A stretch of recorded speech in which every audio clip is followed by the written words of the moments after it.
Every day, Sir Topham Hatt came to the station to catch his train.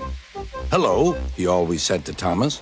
"Don't let the silly freight cars tease you. Remember, you have an important job as a special helper in the train yard."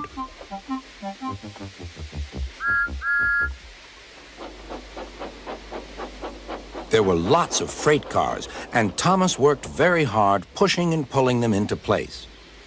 There was also a small coach and two strange things his driver called cranes. "That's the breakdown train," he told Thomas. "The cranes are for lifting heavy things like engines and coaches and freight cars."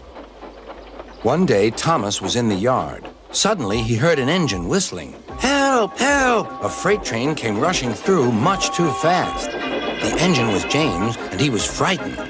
His brake blocks were on fire. "They're pushing me! They're pushing me!" he panted. On, laughed the freight cars, still whistling, "Help! Help!" Poor James disappeared. "I'd like to teach those freight cars a lesson," said Thomas the tank engine. Soon came the alarm. "James is off the line! The breakdown train! Quickly!" Thomas was coupled on, and off they went.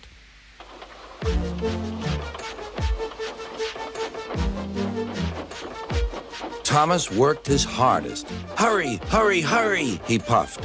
He wasn't pretending to be like Gordon. He really meant it. "Bother those freight cars and their tricks. I hope poor James isn't hurt."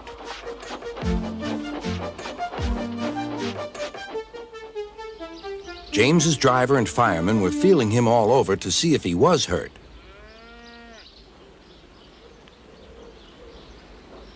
"Never mind, James," they said. "It was those silly freight cars and your old wooden brakes that caused the accident."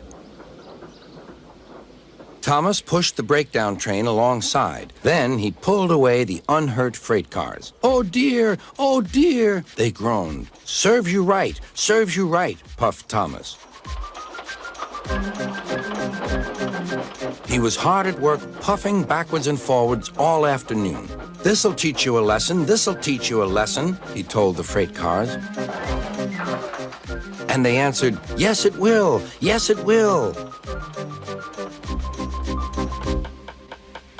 They left the broken cars. Then, with two cranes, they put James back on the rails.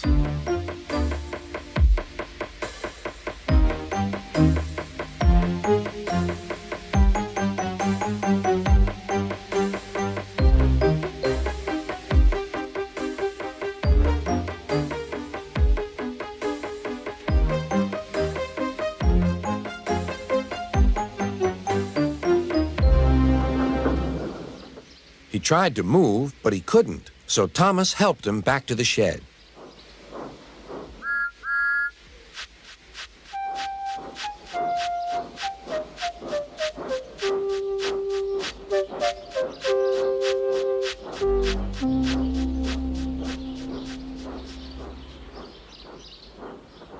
Sir Topham Hatt was waiting anxiously for them.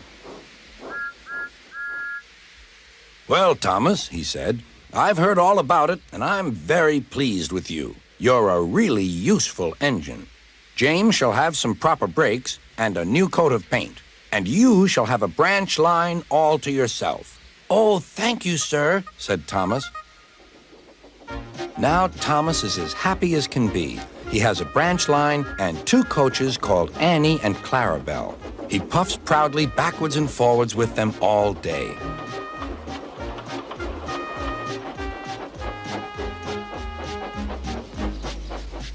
He is never lonely. Edward and Henry stop quite often and tell him the news.